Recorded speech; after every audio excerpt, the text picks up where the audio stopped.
You're my music, but you tear me to pieces. So where does it come from? A scene that keeps playing on repeat, ignores the rule of thumb. Oh, where does it come from? Oh, where does it come from?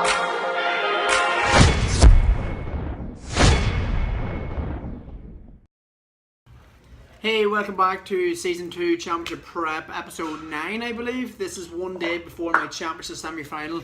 Going to take you through everything I do today, how I mentally prepare, how I eat, how I train. I'm just finishing up here with clients in Good Life Fitness. I am now going to get my workout in. Approximately 1 hour and 15 minutes it will take me, starting off with getting some high volume in. This is actually by a company called PE Science. You've seen me use this before, and also some pre-workout. The difference between these two is this gives you like an unbelievable pump, but there's no caffeine in it. This is great to use at night time because you don't want to take any caffeine after 5 p.m, 6 p.m. And then this is a pre-workout with lots of caffeine in it. So I'm going to mix the two of them together. It's only like 10:30 a.m. so I want to get some caffeine in me and really enjoy the workout. The plan for attacking the workout is I'm going to do lots of mobility, lots of stretching.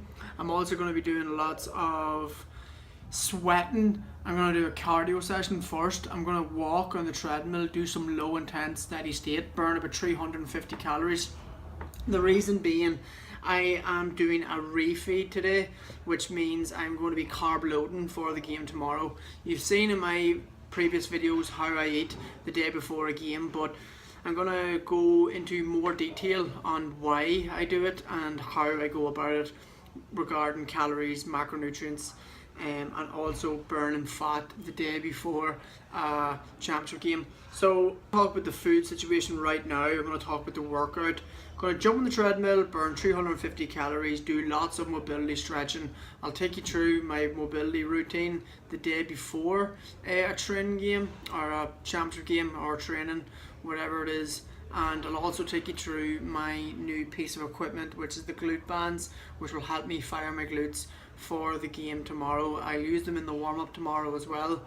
Regarding the game tomorrow, I'm looking forward to it. Massive test, massive game, semi-final, so much at stake because if we lose tomorrow, the year's obviously over and I'll be extremely disappointed. Everybody wants to play in championship final, so I'm going to get this workout in. I'll chat to you on the treadmill. Alright, so I'm currently on the treadmill, just starting off. And what I'm going to be doing is I'm going to put this up to a speed of about 4.5.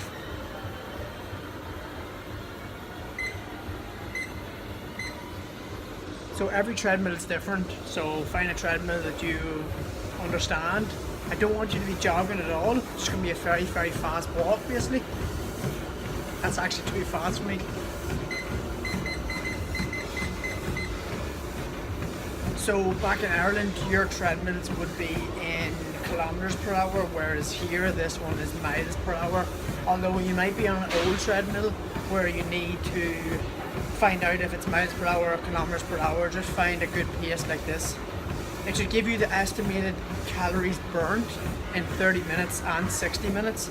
So go at a speed where you're burning around 300 calories every 30 minutes at this type of pace. You can up the incline to get more calories in within 30 minutes, but this should not be intense. You should be able to talk to the camera or talk on your phone, scroll up and down Instagram. This is called low intensity steady state cardio, LISS for short, the opposite of HIIT. Anyway, let me talk about refeed days. So what is a refeed day? All refeed day is you lower your protein intake, you lower your fat intake, and you multiply your carbohydrate intake by 100%. What this does, it recharges your glycogen stores, it recharges your leptin. This is very important. So when you hit a plateau and you're not losing any more weight and your body is no energy, you've been dieting for let's say 10, 15, 20 weeks and you need a refeed, you need a boost, you need to recharge the batteries, you need to restart. You always do a refeed day. I like to do a refeed day but once every 2 weeks, but the 2 weeks need to be on point. They need to be perfect calories, they need to be perfect calorie deficit, my body weight needs to come down. Sometimes within that 2 weeks I might go out for a night out, or I might go off the wagon. I might go out for dinner with my family, or go out for dinner with my girlfriend, and that will just be counted as a refeed day. But to do a refeed day properly, you need to be sticking to your calories perfectly for about 2 weeks, and then do a refeed day in the proper way, and that will restart your body into the fat loss stage. So why am I doing it the day before a championship game? It's something very similar to carb loading. So all I've done is, these are my calories that I'm always on every single day leading up to championship games. As you can see, my protein is roughly around 200 grams. That's because I like to have, as you know, 1.2 grams of protein per pound of body weight. My carbohydrate is moderate, and my fats are a little bit lower than moderate, because I think my body works off better whenever I'm on a high carb diet rather than a moderate carb, moderate fat. So I go for a low fat, high carb, because I like to keep my glycogen stores very, very high, very, very full. So what I'm doing today is, these are my new macros there for today and today only. This is also called carb loading. This is the way I'm going to eat today. I'm going to stick to those macros. If you're on a county setup, you can ask your dietitian, nutritionist all about carb loading. This is just like a quick introduction. This is the way I eat before every single championship game, any game, challenge game, league game, training game, you name it. So the carbohydrates intake here is extremely high, but I'm still staying within my calories. I'm not in a surplus, I'm not putting on weight, I'm not overeating. So therefore the carbs that I'm eating today are going to be used tomorrow. So that's the way that I'm eating today. I'll catch some of you later on. I'm going to join my pre-workout, which is going to be taken within the cardio session. I wouldn't even call it a cardio session because it's very, very light walking. And this will kick in just at the start of my gym workout. Probably do some upper body, just give it all a tip and over, nothing crazy, get a bit of sweat up, some body weight work as well. Just enjoy the workout. Sometimes I love working out before championship games because it's so relaxed, and you can do lots of mobility and stretching, and you can really think about the game tomorrow. So check me later on. Okay, so that is the workout done. Not the actual workout, just the cardio session. So right now I'm finishing off my pre-workout.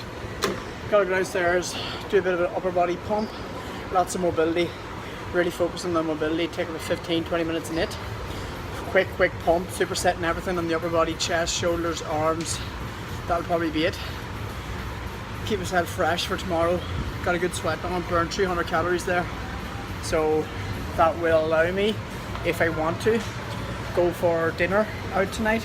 I haven't decided if I am yet, but at least when I burn 300 calories, that'll give me a bit of leeway and it won't keep me over my calories. So checking this mobility.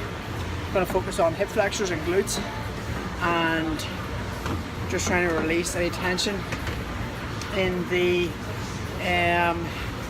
glute area so I can open that out. So catch us downstairs.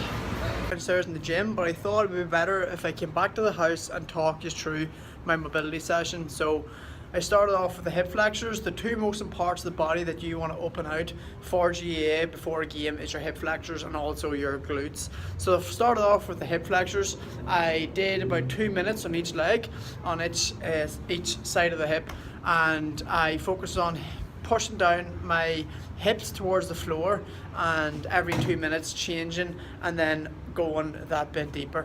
And then I also done some hamstrings. What I done with the hamstrings was I wrapped a resistance band around the hamstring and then performed like a deadlift movement where I just moved my hips back towards me and then stretch down and then hold the actual position or hold the actual stretch for roughly around 30 seconds and change leg, and vice versa, until you will be able to go that bit deeper into the stretch and touch your feet.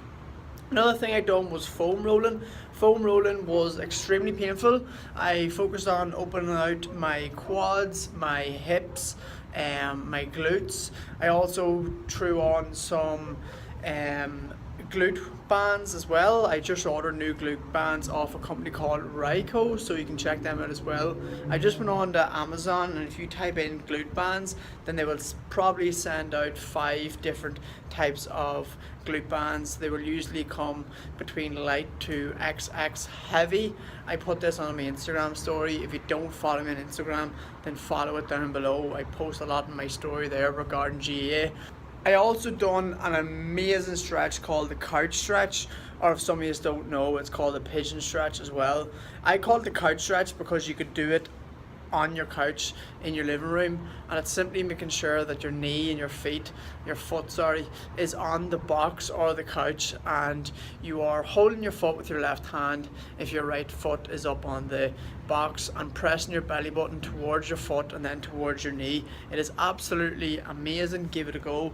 Crazy stretch for your hip flexors, 2 minutes each side. Feels amazing. So I'm feeling pretty loose right now. Back home, just done a mini shopping, so I'm going to show you exactly what I got, and then enjoying my first meal of the day. I'm also snacking on bagels because they are a brilliant source of fiber and also the carbohydrates that I want to use up for tomorrow. Any questions, leave it down in the description box, and I will crack on with this video and keep you updated as I go along. Oh, and I actually forgot to mention what kind of upper body workout I done. I basically jumped on the incline bench press and wrapped out about 4 sets. Pretty lightweight, just went for about 8 to 10 reps, nothing to failure, because I just wanted to be about 70 to 75% of what I usually would lift during the week if there's no games on at the weekend. And then I went and supersetted some chest work. I just done some drop sets, some pyramid, just had a bit of fun about it. Just wanted to get a little slight pump in the upper body, nothing crazy. And then I also done some back movements, I believe, some rows as well. Nothing crazy, so check yours later on.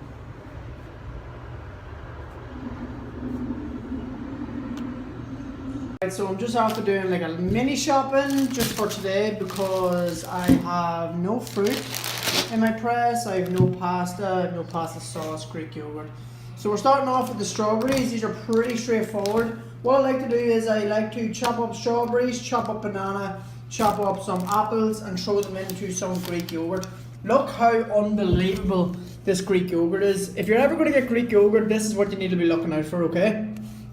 Look at the fat intake, 0 grams. So always try and get yourself a 0 fat Greek yogurt. And then look at the protein intake, 18 grams. That is like a protein shake. That is brilliant macronutrients. So 100 calories per 175 grams. That's a good bowl of Greek yogurt.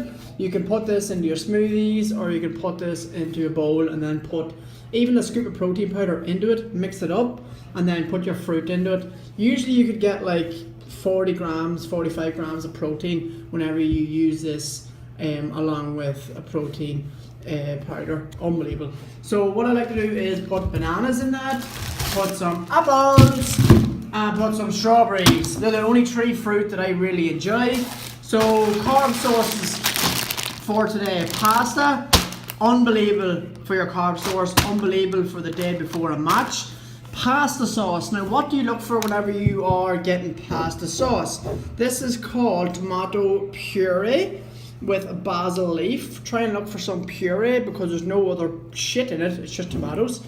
And the calories extremely low, 0 fat, carbohydrates very low, 2 grams. I'm not looking for something that's like high in calories or high in salt. I just want something pretty simple. This is just tomatoes basically pured up into a jar, so that's what I use.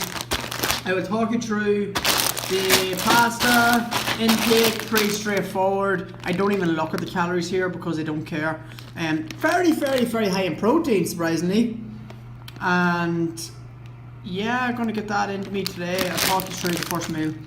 Oh, and another thing. This is like, I snacked on bagels the day before a game because they're extremely high in carbohydrates and extremely low in fats and extremely low in protein too. But right now we're focusing on carbohydrates for today. We're trying to hit our macros of roughly nearly 300 grams of carbohydrates, whereas usually I would only hit like 150, 180 carbohydrates a day because I am such a small little bollock. So yeah, enjoy this. So here is the beautiful meal. As you can see that it's absolutely delicious. We have a lot of pasta here, roughly around 118 grams of pasta. I'll put the macros and the calories on the screen now, okay? I have about 250 grams of chicken, lean chicken, and the macros in this is pretty good. Low in fat and also quite high in protein, obviously. The only problem with this meal is there's no veggies, but I will try my best to make up for that in the next meal. So that is what I'm having the day before championship as a starter to get as much carbohydrates into my system as possible. You also have to realize that I'm also just had 2 bagels with nothing on them, just plain, to get the carbohydrates up as well.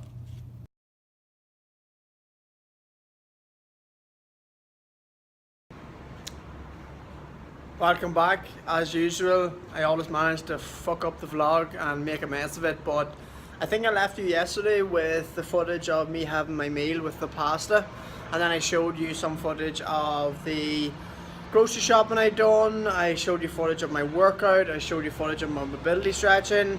So it is now the next morning, and what did I get up to last night, the night before a championship game? My biggest advice to anybody, young people playing championships, don't freak out the night before a championship, or don't change your routine. Just do what you normally do. And what I normally do on a Saturday night is get out and about in the town, out in the city. Obviously no alcohol involved, but me and my girlfriend just went for dinner. I'm going to show you exactly what I had for dinner. It was simple rice, naan bread, 1 poppadom and some butter chicken. Now the fat content in this was probably too high than what I would have liked, but I didn't really focus on the fats, I focused on the carbohydrates. The most important thing was to get my carbohydrates doubled up from what it usually is, and I definitely done that yesterday, so all good as today. I think I had about 300 to 350 grams of carbohydrates.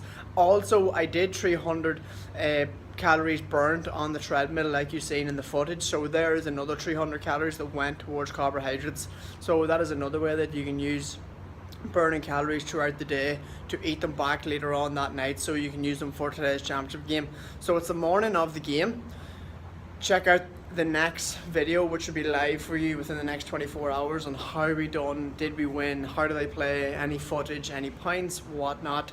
Really happy with the way I eaten yesterday, hydrated, got my BCAAs in, got my creatine in, so looking forward to today. Ricey out of here, love yous all as usual. Stay tuned for episode 10, it's going to be championship semi-final. I'm out of here, so Mike's a boo. You're my music, but you tear me to pieces. So where does it come from? A scene that keeps playing on repeat, ignores the rule of thumb.